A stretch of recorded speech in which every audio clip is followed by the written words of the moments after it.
Hey guys, today I'm here in Tempe, Arizona at the Pivot Cycles headquarters, and I'm going to be getting a tour of the factory, and I want to learn how they're sustainable. Come on guys, let's go.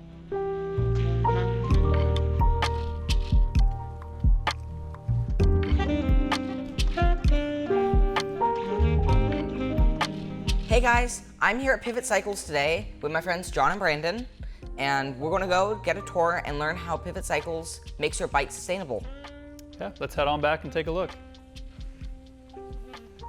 Ryan, this is going to be the start of the process when you order a Pivot. This is the picking cage, so everything in here is electronically controlled by a scanner. It directs us where we need to go. All right, so like the bike's guts almost. Yeah, essentially when we leave this cage here, it's everything that you need to build one of our bikes. What's a whittle bag? Well, the whittle bags are going to be anything that's plastic related that stays in our facility. So essentially all the little small bolts and things that need to be quickly accessed when your order comes through the building goes into one of these. But the ironic thing or the unique thing is it stays in the building. That doesn't ever leave. That's cool. So you're telling me like these bags have been used like over 100 times? Yeah, these probably have done a lot of different Pivot bikes through the doors. All the parts have gone through those. And so things like this really help us out because then we're not having to push that plastic on to the customer. That's cool. And the same idea with manufacturers sending us product without any plastic on it. Nope, no plastic here. Essentially makes it super easy. We have these as well packaged in a similar manner. It's just going to be the minimalist amount of plastic, that way to make sure it doesn't come apart. So for instance, we have some kind of old packaging and new packaging, and we can see the changes that the industry is making. But what we do here at Pivot is we'll actually go ahead and remove that bag from the process, and we work with a local recycler to make sure that that doesn't end up in the landfill. So I've noticed most of your products don't have any plastic, but I noticed a few of them do, like this.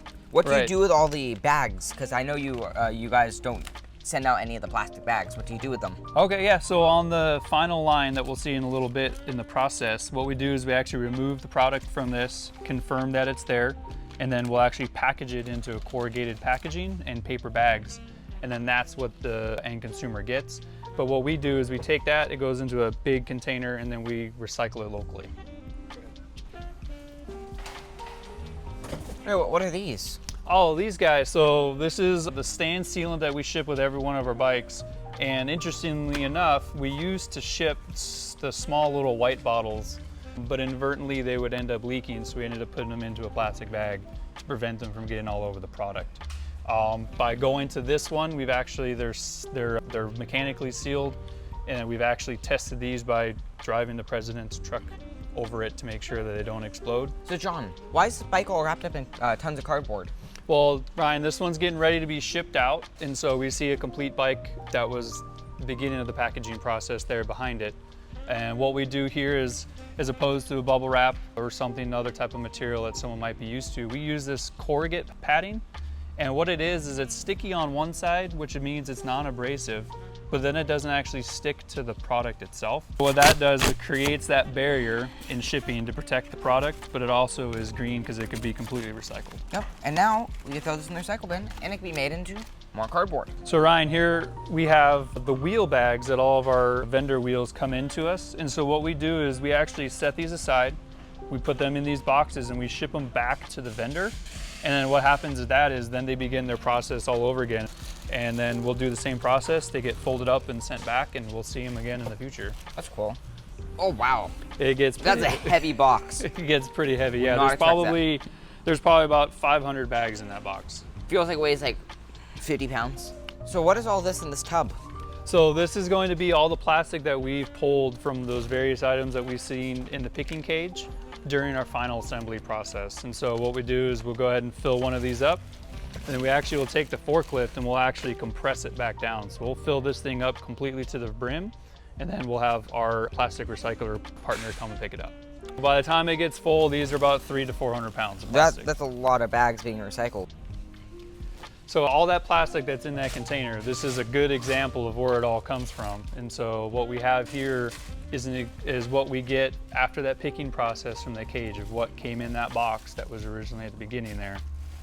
And what we do is we'll go ahead and remove it, and then we'll actually sort it by color, because the colors can't be processed the same way as clears, and so the process of that is done here at this time when we do the final check. And so what Kenny is doing, he's actually verifying that all the parts of your bike are here.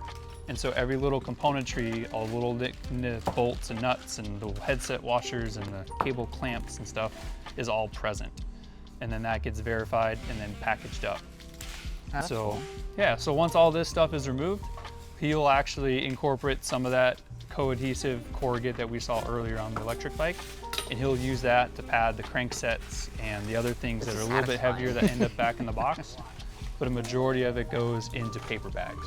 And then all those bags are recyclable at the end at the dealer when they get it, so there's no question on what to do with it. And so there's that little whittle bag that we saw at the beginning of the cage. Yep, the whittle bag will go back to begin its journey all over again. We're holding small parts, and we'll see that bag again in the future.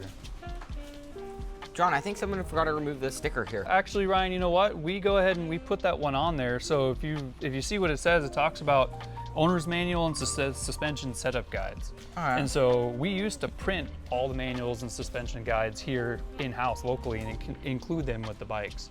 And so what this does is allows us to print less paper waste and allows it to be accessible for the consumer right on their device.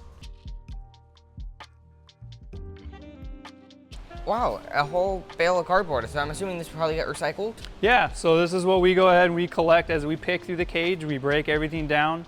Our kitting department created a nice little baler system here so we can able to get it into the truck when they come by and pick it up. And we collect it from various parts of the building, and then we go ahead and bale it up and get it recycled. Find a little piece of cardboard on the ground. Gotta have it in so then it gets recycled. Don't want it to blow away. So how much does this weigh? This one's probably only about 80 pounds. This one's not too bad. Usually they become a little bit taller than you if we get a full day out of it. All right, Ryan, so that essentially concludes, what we do here at Pivot in the assembly portion of the business. But we're gonna go ahead and pass you over to our friend Brandon. He's gonna explain a little bit more on what Pivot does to increase our sustainability. Cool, thanks. So Ryan, our sustainability initiative doesn't end with packaging. Pivot actually has a EP program that we offer for commuting. How many credits do you get per day when you commute with So it's your bike? $8 a day we earn, and we can earn up to $800 a year. So it's 100 days of commuting. Right now we're in the middle of summer, and about 15 to 20% of the employees that work here commute regularly. And I would say that regularly means 3 days a week. So what you see here are all the employees that have currently commuted today. Today's a Friday, so it's actually a pretty quiet day here. So normally this is a very full rack. When we get into fall, spring, and winter, we actually have to extend this rack out because we don't have enough space for everybody to park. We actually have more bikes in the bike parking than we do cars in the parking lot. Oh, wow. Well, that's great for the planet. It is. So do you ride your bike to work? I do. I take advantage of the commuter program. I typically ride Monday through Thursday every week. And since we've started this program, which has been going for 4 years now, I actually, every year I ride more mileage on my bicycle to work than I actually put driving my car. I'm looking at like all your bikes up here and notice it looks like they've changed a little from like all the years from 2007 all the way to 2023. Yeah, starting in 2007, when the company was founded, all the products that we made were made out of aluminum. Starting with the 5.5 or the 5.7 carbon here in 2011, we started using carbon. Carbon's an excellent material for mountain bikes. It's light, it's strong, it's very flexible in its design, meaning that our designers can come up with very complex designs and shapes that you can't with alloys. It's also a material that has a much longer lifespan and fatigue rate than an alloy bike. So for all those reasons, it's a great reason and a great material to use for building mountain bikes. It's also incredible that carbon can be easily repaired. And so when we've now grouped together with a carbon repair specialist, and what that allows us to do is it allows us to repair any damaged bike. 70% of the claims that we receive are actually qualify for carbon repair. And what that means is that we can actually send that product off and get it repaired versus having to replace it. And when you have to replace something like that, the damaged part would end up in a landfill versus otherwise us being able to extend the life of that product by getting it repaired. It's The benefits are numerous. Obviously, it's cheaper for a consumer. It keeps the product out of a landfill. And also, there's the downstream effect of that. It means that we don't need to build new product to replace that product itself, which means that we don't need to consume the raw materials. We don't have to worry about the consumption of the other materials to get it here, such as fuel, right? Transportation, all those things. So the downstream effect for the supply chain is significant. It allows us to maintain a lower inventory level, and then we can recycle and reuse that product. In the case that a customer doesn't want to do carbon repair, we can actually take that product ourselves and get it repaired and put it back into our inventory as refurbished, which means that we can use it for demo bikes or employee bikes. And that way that product is not discarded into a landfill and can be reused. Here's an example of a product that we've had repaired. Part of the repair process is not only repairing the carbon itself, but matching the paint. Now, this particular product we've chosen because it's actually very difficult to match this paint, but I'd like you to take a look at this and tell me if you can figure out where the damage was that's been repaired. I don't see any damage or any place that looks like it was repaired. Are you trying to trick me here? No tricks. This is actually one of the samples we sent off to one of our vendors that we used. And actually the damage was right here. And so this is the area that was repaired and repainted. We chose this particular model very specifically because the matte black is very difficult to match. And so we can see the quality of their product by how well they can match the paint. But seriously, that looks like you never touched it. It looks like it's brand new. So when a product comes back, we went through a thorough examination to make sure that this product meets all the pivot specifications.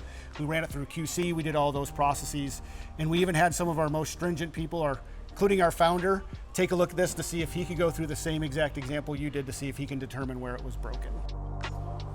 So hey Ryan, this is the bike that was up in the stand earlier that you were looking at. So this is now in the box. So you can see that now that we've gotten here, we've removed all of the non-recyclable materials and everything's been replaced with sustainable materials. This bike can be packaged. I see the parts down here. Yeah.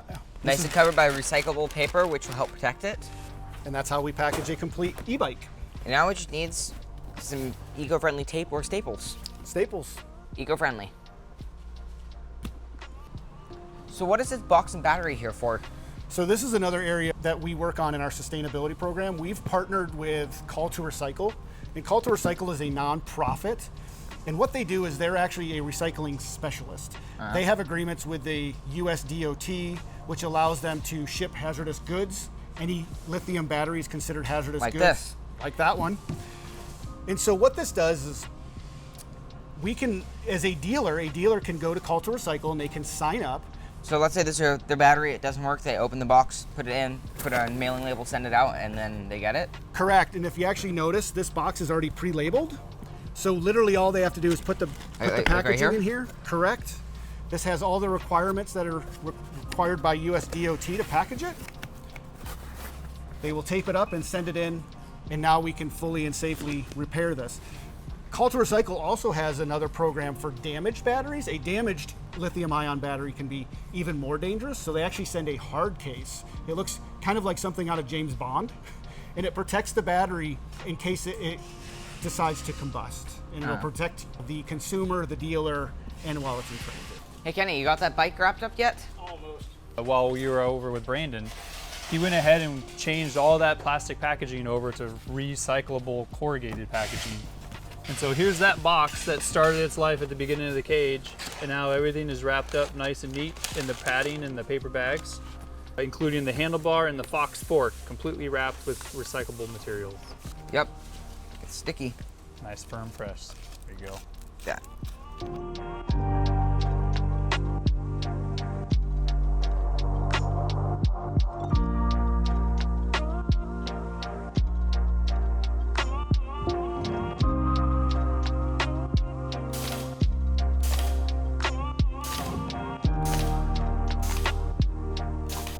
So John, what challenges has Pivot had trying to make everything like eco-friendly and sustainable?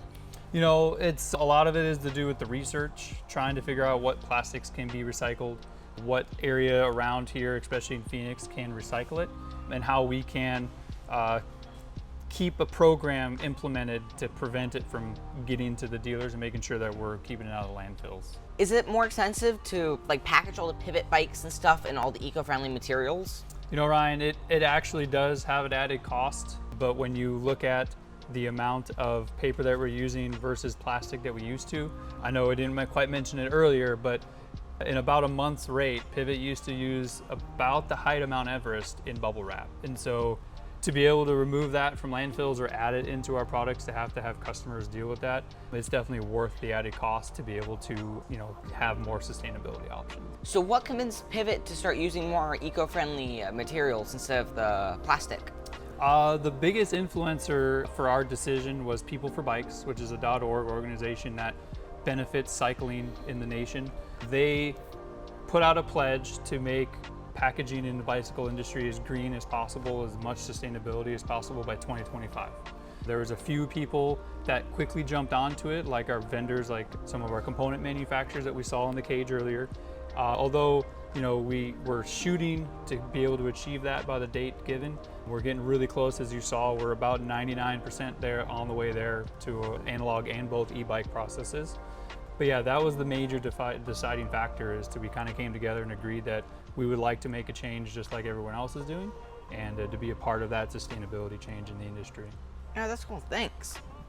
Besides all the eco-friendly boxes and packaging, is there any other opportunities in the building that anyone else could recycle? Yeah, absolutely. We have the receptacles in our break station. We have them down in the assembly areas, so that way if someone's enjoying a drink in a plastic bottle or a can, it could be properly recycled, and to make sure that does not end up in the trash. Very important. Thank you. All right, guys, I just want to say thank you so much for letting me come out here and take a tour of your guys' building. I had such a fun time seeing how eco-friendly you guys are and how you're incorporating that and making it with your bikes and packaging. Thank you, Ryan. I appreciate you coming by. To say thanks, I want to give you guys some Ryan Cycling merch. Appreciate it. You know what? I got a Pivot hat for you too. Thank you. You know what? Who cares? I'm putting this on right now. Thanks, guys.